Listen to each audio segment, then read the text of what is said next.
हाय, कैसे हैं आप सब। उम्मीद है आप सब अच्छे होंगे। मेरा नाम निशीत रंजन है और आप देख रहे हैं इंग्लिश विद निशीत।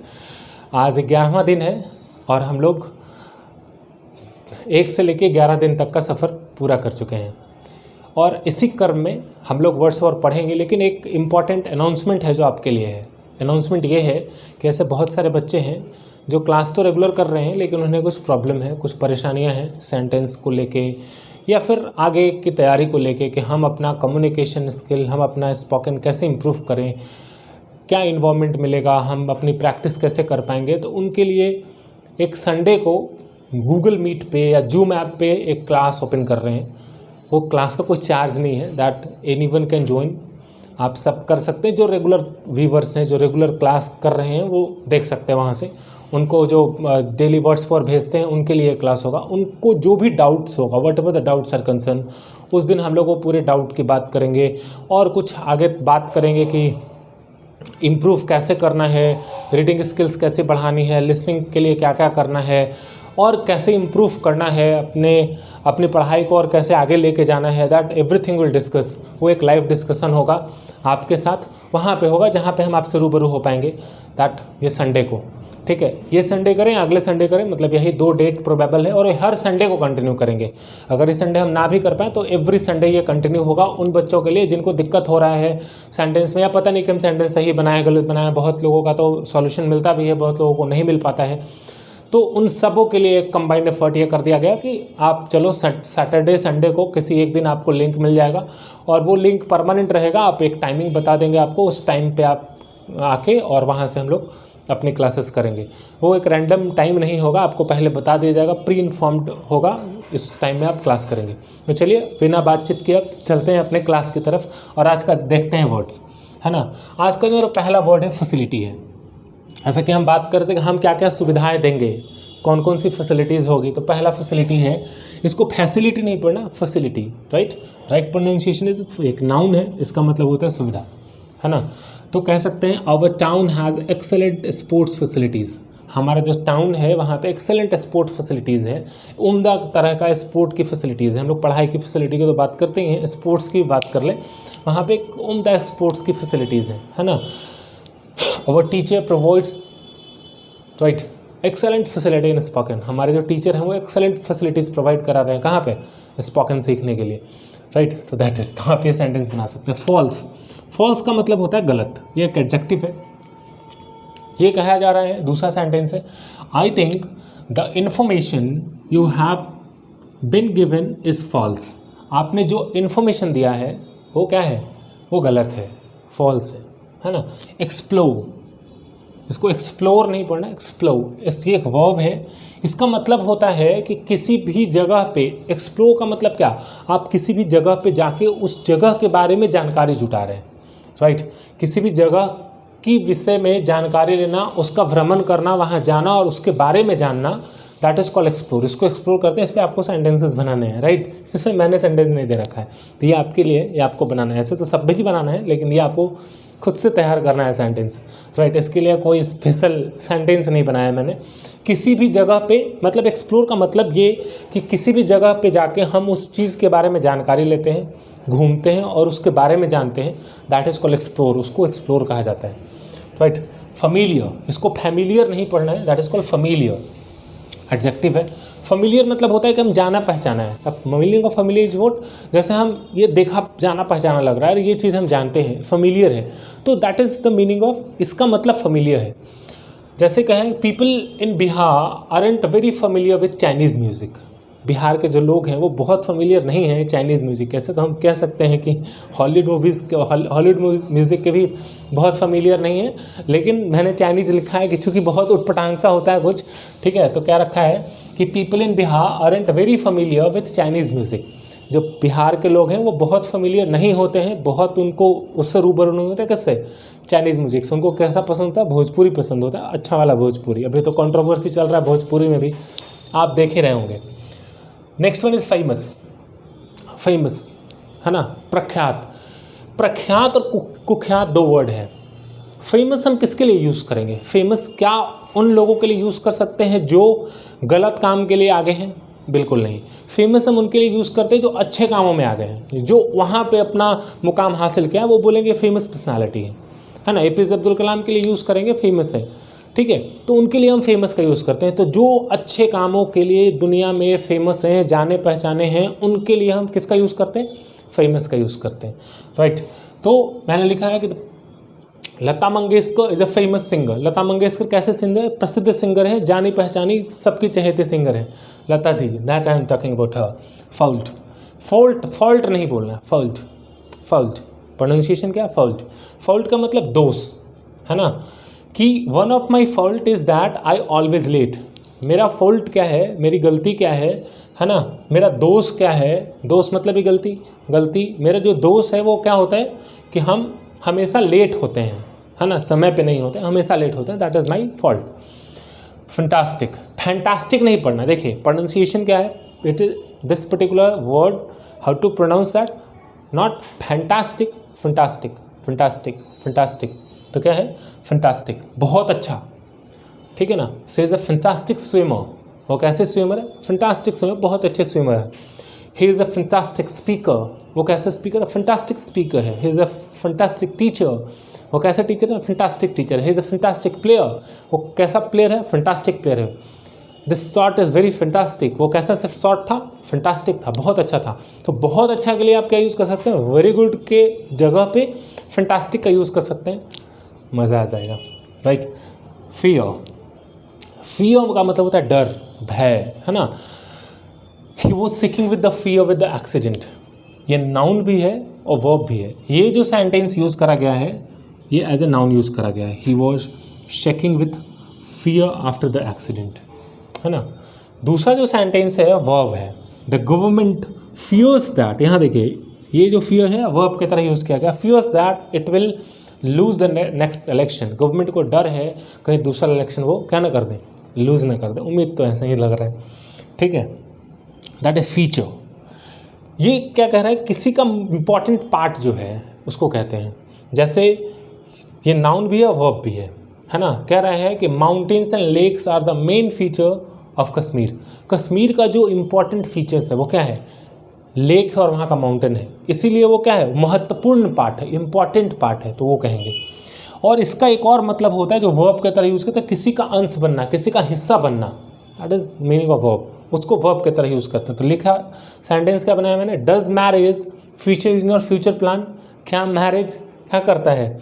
एग्जिस्ट करता है आपके फ्यूचर प्लान में, आप भविष्य में, है ना। क्या आप किसी के हिस्सा बनना चाहते हैं, अंश बनना चाहते हैं अपने कहाँ पे? फ्यूचर में, क्या वो प्लान में है? तो ये क्वेश्चन कर रहा है। फिच, फिच का मतलब होता है कहीं से कुछ जाकर लाना, है ना। वर्ब है, कहीं से कुछ आप लाते हैं उसको हम फिच कहते हैं।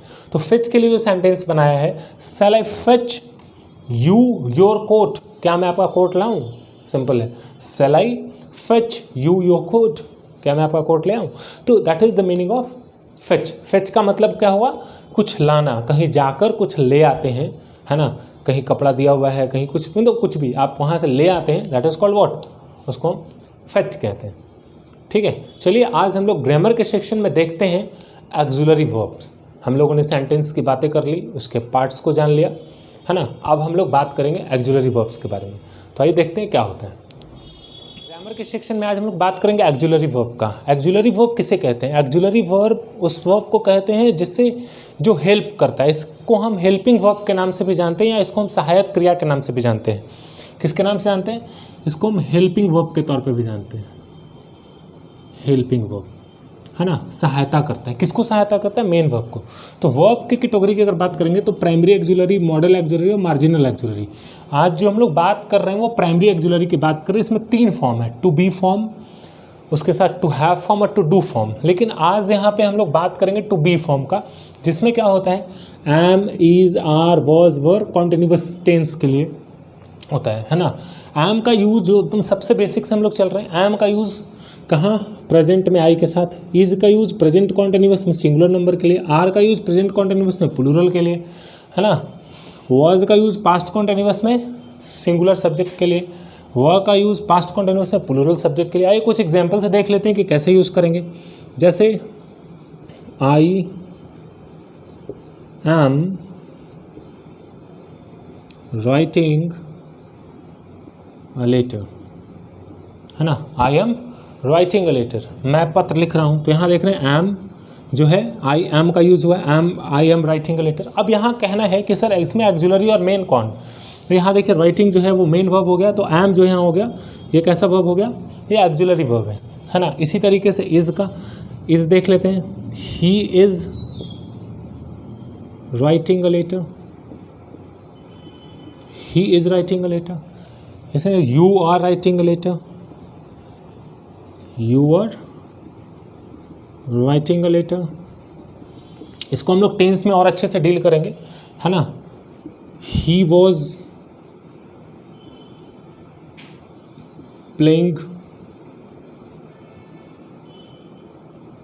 क्रिकेट, दे वर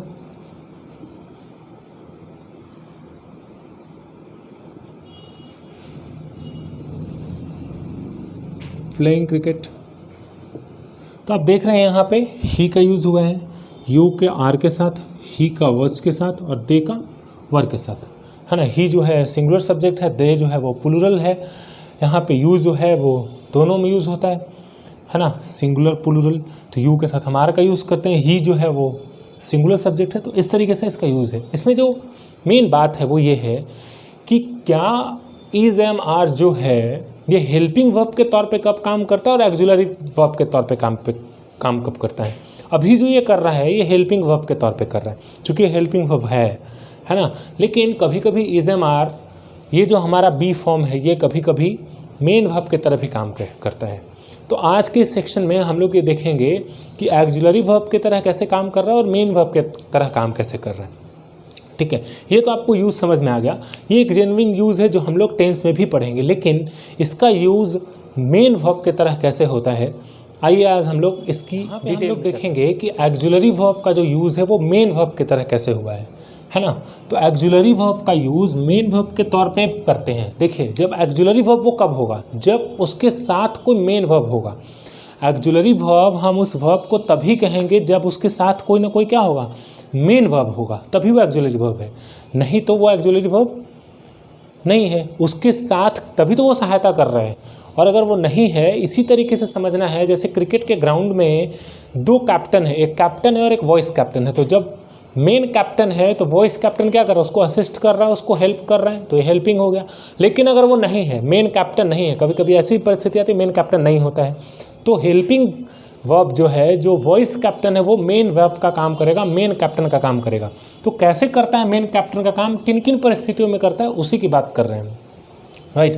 तो देखिए, मैंने लिखा uses of is, am, are, was, were as main verb, right. कहाँ कहाँ मेन वर्ब के तौर पे बात करते हैं। जैसे अगर आपको हाइट बतानी हो, एज बताना हो, वेट बताना हो, डेट बताना हो, अगर ये सब चीज़ें बतानी हो, तब क्या होगा, तब हम is, am, are, was, were का यूज़ मेन वर्ब की तरह करते हैं। एग्जाम्पल के तौर पे इट्स 17 जून, है ना, it is 50, he is 50 kg, she was 50 kg, he was 50 kg, he is 50 kg, I am 60 kg, आराम से बना सकते हैं। तो आप यहाँ देख रहे हैं कि इन तमाम सेंटेंसेस में इज जो है वो किसकी तरह है, मेन वर्ब की तरह काम कर रहे हैं। एग्जिस्टेंस बतानी हो, अगर आपको एग्जिस्टेंस का मतलब होता है अस्तित्व, अगर आपको अस्तित्व बतानी हो तब क्या होगा, आई एम अ टीचर, मैं क्या हूँ, शिक्षक हूँ, इट्स माई एग्जिस्टेंस, ठीक है। द आयरन इज मेटल, वो उसके अस्तित्व की बात हो रहा है, आयरन कैसा है, मेटल का है ना। तो यहाँ पे क्या है, ये क्या बता रहा है, ये एग्जिस्टेंस बताने की बात कर रहा है। जब एग्जिस्टेंस बताएगा तो क्या होगा, वो मेन वर्ब की तरह काम करेगा। Command, be quiet, be quiet, है ना, ये क्या कर रहा है, कमांड कर रहा है। उसी तरीके से फिजिकल और मेंटल स्टेट बताने का भी काम करता है। फिजिकल स्टेट किसको कहते हैं, फिजिकल स्टेट वैसा स्टेट जो फिजिकल हो, फिजिक देख के पता चल रहा हो। मेंटल स्टेट जो अंतरात्मा में हो, मन जो यहाँ से हो, मेंटल हो। जैसे आप कोई गुस्से में है ना, ही इज सैड, मैं गुस्से में हूँ, या मैं दुखी हूँ, I am upset, I am happy, है ना। तो ये क्या हो गया, ये हमारा मेंटल स्टेट है। Physical state, she is looking beautiful, है ना, she is a beautiful girl, है ना, she is a beautiful girl. तो क्या है यहाँ पे जो इज है, इस सेंटेंस में इज क्या हो गया, is main verb, I am upset main verb, I am happy main verb. उसी तरीके से अगर कोई हम प्लान बनाते हैं, है ना, तो क्या होगा, is am are plus infinitive, infinitive 2 + V1 होता है, और कोई प्लान बनाते हैं तब हम उसका यूज़ करते हैं। इससे हम सेंटेंस स्ट्रक्चर भी सीख पाएंगे। जैसे he is to leave for Delhi today, मतलब वह आज दिल्ली से लीव करने को है। ही मेड अ प्लान, वो प्लान बना चुके हैं कि वो जाएंगे। तो जब हम ऐसा प्लान जो बना लिए हैं तो हम इसके लिए क्या यूज़ करेंगे, इज एम आर का यूज़ करते हैं, है ना, और प्लस इन्फिनेटिव का यूज़ करते हैं, तो he is to leave for Delhi today. लेकिन अगर हम प्लान बनाएं और सक्सेसफुल नहीं हुआ, जैसे हम बोलते हैं ना कि अरे आज हम ये करने वाले थे, हम वहाँ जाने वाले थे, प्लान तो बनाया लेकिन सक्सेसफुल नहीं हुआ, एग्जीक्यूट नहीं हुआ, तो हम कौन से सेंटेंस का यूज़ करेंगे। जैसे he was to leave for Delhi today, मतलब वह दिल्ली से प्रस्थान करने वाले थे, लेकिन मतलब क्या निकल के आया, मतलब निकल के आया कि वो नहीं गए। दे वर टू अराइव, मतलब वो पहुँचने वाले थे, है ना, वो पहुँचने वाले थे लेकिन इत्तेफाक से नहीं पहुँचे, तो दे वर टू अराइव। अब देखिए यहाँ जो प्लान बना वो फेल हो गया, तो जब प्लान बने और कंप्लीट ना हो तो क्या होगा, हम वॉज वर्ब का यूज़ करते हैं, वॉज वर्ब प्लस इन्फिनेटिव, है ना, और ये किसकी तरह यूज़ हो रहा है, मेन वर्ब की तरह यूज़ हो रहा है। आगे बढ़ते हैं, is am are was were का यूज़ हम ऑर्डर और कमांड के लिए भी करते हैं। जैसे you are to maintain law and order, आपको क्या करना है, मेंटेन करना है लॉ एंड ऑर्डर, ये कमांड है ना। यहाँ पे मदर कहती हैं you are to go to market at once, आपको एक बार बाजार जाना ही है ना, this is what command order है। तो जब हम इस तरह की बात करेंगे, यहाँ पे भी आप देख रहे हैं you are to go to market, यहाँ पे क्या है 2 + V1 लगा है, टू मार्केट। यहाँ पे आप जो आर है वो किस तरीके से यूज़ हो रहा है, वो यूज़ हो रहा है किसकी तरह, आप यहाँ देख रहे हैं कि यहाँ पे जो आर है वो यूज़ हो रहा है मेन वर्ब की तरह। इसी तरीके से अगर हम कोई ऐसा प्लान जो, जैसे हम कभी कभी फिल्म जाते हैं और बोलते हैं पहुँचने ही वाले हैं, जाने ही वाले हैं, बोलते हैं ना, अब परफॉर्मेंस शुरू, सर क्लास में पढ़ा रहे हैं, बोलते हैं शुरू ही होने वाला है क्लास सब, तो क्या बोलेंगे, sir class is about to start, class is about to start, sir is about to teach, ऐसा सेंटेंस हम बोलते हैं। ये किसमें इज एम आर, देखिए क्या बोलेंगे, he is plus 2 + B + about, यहाँ पे क्या है 2B + about, he is about to leave, है ना, they are about to perform. अब यहाँ पे आप देख रहे हैं क्या, यहाँ पे अबाउट टू की बात कर रहे हैं, है ना he is about to leave, वो क्या होने वाले हैं, जाने ही वाले हैं। तो यहाँ पे आप इज़ देखिएगा, वो छोड़ने ही वाले हैं। They are about to perform, वो perform, sir is about to teach, sir पढ़ाने वाले हैं। अब यहाँ पे आप जो इज़ देखेंगे ये किसकी तरह यूज़ हो रहा है, ये is, are, am, I am about to speak, मैं बोलने ही वाला हूँ, है ना, ये सारे के सारे किसकी तरह यूज़ हो रहे हैं, मेन वर्ब की तरह यूज़ हो रहे हैं। तो आज के क्लास में हम लोगों ने देखा is, am, are, was, were का यूज़ मेन वर्ब के तरह पे कैसे होता है। हम लोग अगले सेक्शन में इसका एक्सिलरी का फॉर्म भी देखेंगे, एक्सिलरी वर्ब की तरह पे कैसे होता है। एकदम बेसिक से है, इनिशियल से है, आप सीखते चलिए, कहीं भी दिक्कत हो तो इसकी बात करेंगे, ठीक है। चलिए आज के लिए बस इतना ही, धन्यवाद।